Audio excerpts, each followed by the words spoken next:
सभी को नमस्कार। करियर फर्स्ट चैनल द्वारा यह डिक्टेशन आपको दिया जा रहा है। समसामयिक मैटर है, ध्यानपूर्वक लिखें। Ready, start.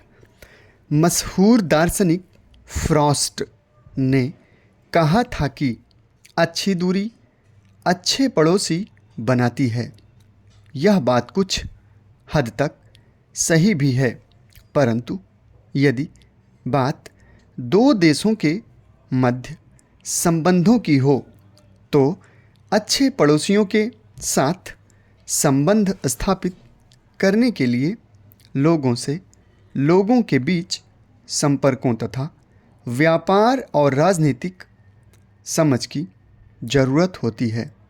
यदि मानव के संक्षिप्त इतिहास को देखा जाए तो स्पष्ट हो जाता है कि औद्योगिक क्रांति के पूर्व तक देशों की सीमाएं परिवर्तित होती रहती थी। लोगों का ध्यान राज्य के केंद्रीय हिस्से की ओर रहता था और सीमाओं का आपेक्षिक महत्व कम था। किंतु धीरे धीरे औद्योगिक क्रांति और औपनिवेशीकरण का युग आया तो साम्राज्यवादी देशों को अपने उपनिवेशों की सुरक्षा हेतु सीमांकन आवश्यक लगा। बाद के दिनों में जब संसाधनों के प्रति जागरूकता बढ़ी तो सीमाएं और भी ज़्यादा महत्वपूर्ण और संवेदनशील हो गईं। सीमाएं किन्हीं दो देशों के बीच सेतु का कार्य करती हैं। ऐसे में सवाल उठता है कि क्या अच्छे संबंधों के मूल में सुरक्षित और मजबूत सीमा आवश्यक है, या फिर यह स्वच्छंद वैचारिक और सांस्कृतिक प्रवाह में अवरोध का कार्य करती है।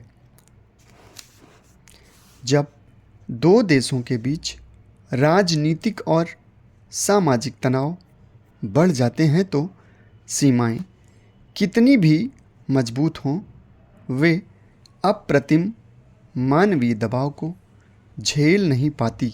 यही नहीं, सीमाएं इनके मानवीय पहलू को नेपथ्य में डाल देती हैं।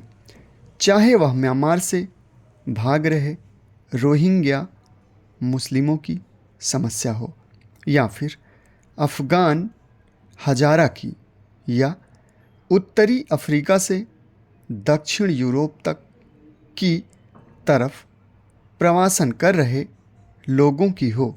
यहाँ इस बात का उल्लेख करना भी आवश्यक है कि जहाँ सीमाएं इस समस्या के समाधान में असफल रही हैं, वहीं इससे संबंधित देशों के मध्य दूरियां भी बढ़ी हैं। दरअसल सीमाएं सिर्फ भौतिक अवरोध होती हैं, यह स्वच्छंद सांस्कृतिक और वैचारिक प्रवाह को बाधित करती हैं, क्योंकि अक्सर दो देशों के मध्य सांस्कृतिक संबंध काफ़ी घनिष्ठ पाए जाते हैं। बंगाल, बांग्लादेश, उत्तर पूर्वी देश म्यांमार, पाकिस्तान, अफ़गानिस्तान और इन सब से आगे अमेरिका और पश्चिमी यूरोप के मध्य सांस्कृतिक संबंधों के ही कारण तो इनके संबंधों को अटलांटिक महासागर की गहराई भी विच्छेदित नहीं कर पाती।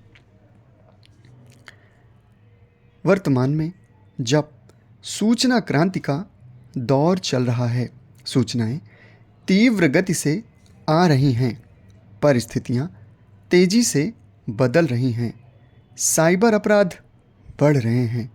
वैश्वीकरण के दौर में जब व्यापार में विश्व व्यापार संगठन जैसी संस्थाओं की महत्ता बढ़ रही है तो सीमाओं की उपादेयता कम हो रही है। यूरोपीय यूनियन इसका सबसे अच्छा उदाहरण है, जहां वे अंतर्राष्ट्रीय मंच पर अपनी सीमाओं को भुलाकर एक मजबूत पक्ष के रूप में अपनी बात रखते हैं। समाप्त। धन्यवाद।